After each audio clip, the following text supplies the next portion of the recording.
Bonjour les amis, dans cette vidéo je vais vous expliquer ce qu'est le faux self, c'est un concept psychologique, et je vais vous expliquer comment savoir si vous avez vous-même développé un faux self.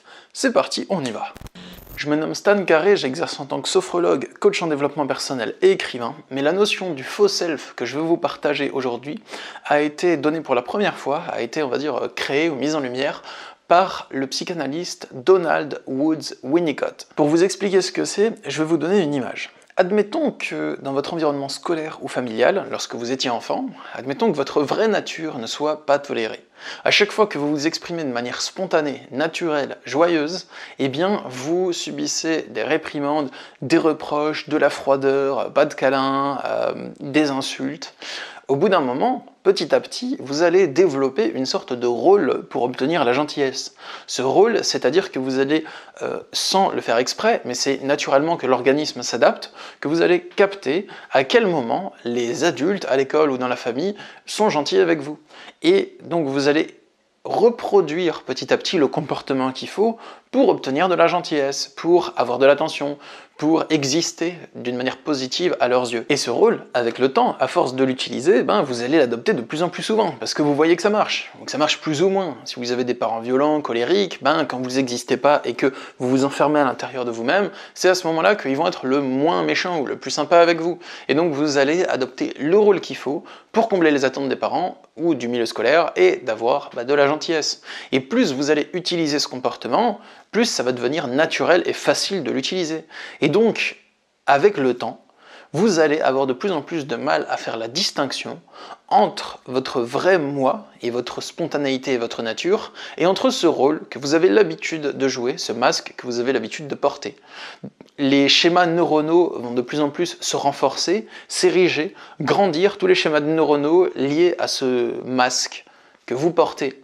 Et au bout d'un moment, il arrive un temps où vous avez vraiment de la difficulté à savoir qui vous êtes. Et vous vous oubliez, et vous vous perdez dans ce rôle à tel point que vous croyez que vous êtes le personnage que vous avez au départ commencé à jouer pour obtenir de l'amour. Métaphoriquement, c'est comme si vous aviez deux entités qui coexistent à l'intérieur de vous-même. C'est une métaphore, mais c'est comme s'il y avait le vrai self, le vrai vous, et que dans un autre coin, il y avait le faux self. Comme si c'était deux personnages qui, à tour de rôle, prenaient les devants de la scène. Le faux a pour but de vous protéger en adoptant un comportement qui est censé vous éviter la réprimande, le jugement, le rejet, l'abandon ou d'autres souffrances que vous avez peut-être vécues de ce type étant enfant. Et le vrai self n'a pas de but précis, c'est juste votre nature, votre spontanéité, la manière dont vous êtes lorsque vous êtes vraiment pleinement vous-même et que vous vous sentez libre. Et dans certaines situations critiques où vous êtes à deux doigts de subir du rejet, de l'abandon, de l'humiliation ou quelque chose qui vous fait peur,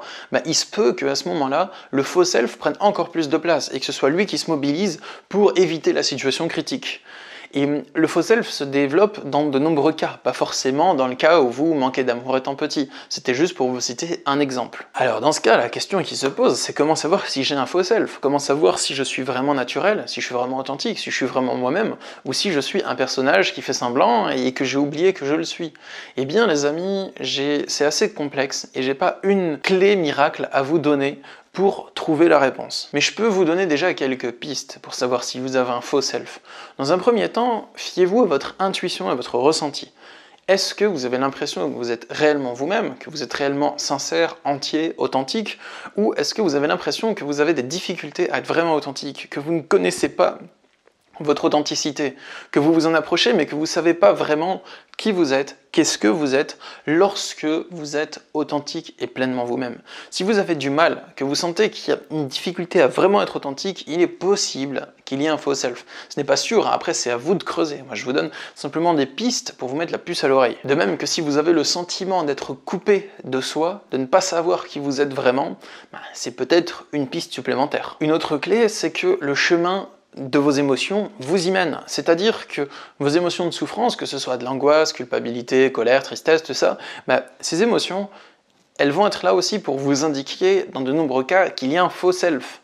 Et essayez de comprendre vos émotions et les déjouer, ça vous permettra de défaire des blocages qui sont en vous, et donc d'avoir un comportement qui est dénué de peur, dénué de culpabilité, et dénué d'un masque et d'un rôle que vous pouvez porter. Et donc vous arriverez à débloquer le droit d'être authentique dans de très nombreuses situations dans lesquelles vous vous l'interdisez actuellement. Si vous souhaitez plus de conseils là-dessus, il y a mon livre « Vivre sans souffrir, un manuel de développement personnel avancé » qui est disponible sur mon site internet ou sur Amazon, et dans ce livre je vous explique comment débloquer vos émotions, comment comprendre chaque émotion de souffrance une par une, savoir pourquoi elle est là et comment voir les choses différemment pour que votre organisme ne la produise plus.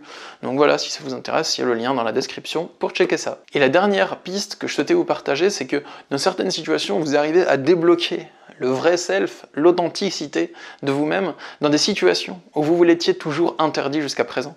Vous arrivez à être vous-même dans une situation, par exemple face au rejet, face à la critique, au travail, oser parler et ainsi de suite, dans une situation dans laquelle vous vous êtes toujours interdit de le faire. Et ça fait l'effet d'une bombe intérieure, mais dans le bon sens, d'une libération. Du coup les amis, si vous souhaitez une vidéo de conseils pour sortir du faux self, et pour arriver à le débusquer, on va dire, et à le transformer gentiment, eh bien, dites-le moi dans les commentaires. Si j'ai beaucoup de commentaires qui me disent « je souhaite une vidéo pour sortir du faux self », ben, je ferai probablement une vidéo sur le sujet. Sachez que je suis disponible pour des consultations de coaching en développement personnel. Je travaille par Skype, Messenger ou téléphone, et il y a le lien dans la description sous cette vidéo pour me contacter. Moi, je vous dis à bientôt. Je vous souhaite une belle journée, et force à vous. Au revoir. À chaque souffrance intérieure que j'ai vécue, j'ai pu trouver une solution définitive. Chacune de ces solutions m'a permis de déjouer le mécanisme psychologique qui produit la souffrance, qu'il s'agisse de l'angoisse, de la culpabilité, de la colère, de la tristesse, du doute ou de la dépression. Grâce aux méthodes que j'ai mises au point pour déjouer ma souffrance,